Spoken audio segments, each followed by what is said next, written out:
Subway systems are bustling with life, but sometimes, they harbor dark secrets. Our first story takes us to a late-night ride on the subway in a city that never sleeps. As the train rattled down the tracks, Sarah found herself alone in a nearly empty car. The flickering lights above cast eerie shadows, and an unsettling feeling crept over her. Suddenly, she heard a soft whisper, almost like a voice calling her name. Confused, she glanced around but saw no one. The train stopped at the next station, and although the doors opened, no new passengers boarded. The whisper grew louder, more insistent, echoing in the dim light. Panic began to set in as she realized something was off. Just as she decided to get off at the next stop, she caught a glimpse of a figure standing at the far end of the car. It was a woman, her face pale and eyes hollow, staring right at her. Sarah fled the car, her heart racing, but when she looked back, the woman had vanished. Our second story unfolds in an abandoned subway station, forgotten by time. Mark, an urban explorer, had heard rumors of strange occurrences in this derelict spot.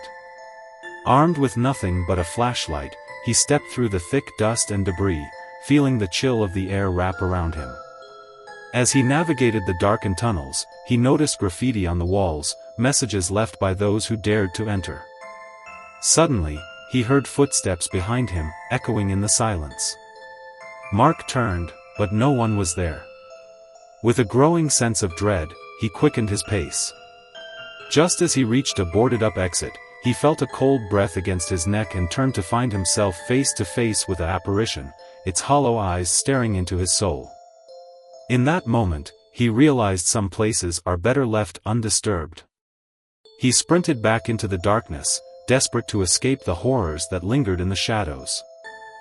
Late one rainy night, Emma rushed into the subway station, just barely catching the last train of the night. The train was eerily empty, except for one man sitting at the far end of the car dressed in a dark suit with a wide-brimmed hat that obscured his face. As the train rattled through the tunnels, Emma noticed something unsettling. The lights in the car flickered, and with each flicker the man seemed to shift closer, though he never moved first. He was seated at the far end, then in the middle row. And soon, directly across from her. Emma's heart pounded as she gripped the pole tightly, trying not to meet his gaze. The train screeched into the next station, but the doors didn't open. Outside the window, there was nothing, no platform, no signs, just darkness. The lights flickered again, and now the man was gone. Emma froze suddenly. She heard a faint whisper, "You shouldn't have gotten on." She turned, and there he was, standing right behind her, his face pale and stretched unnaturally long, his eyes black voids. He screamed and ran to the next car, but it was completely empty. No matter how far she ran, every car was devoid of life, the train an endless corridor. Finally, the train stopped. The doors opened to a dimly lit station that wasn't on any map she knew. Rusted signs read, "Terminal 0, end of the line." Emma stepped out, but the moment her feet touched the platform, the train sped away, leaving her in silence. A figure emerged from the shadows, the man with the hat, now grinning impossibly wide. Emma was never seen again. But late at night, commuters sometimes swear they see her reflection in the subway windows, screaming silently as the train pulls away into the dark.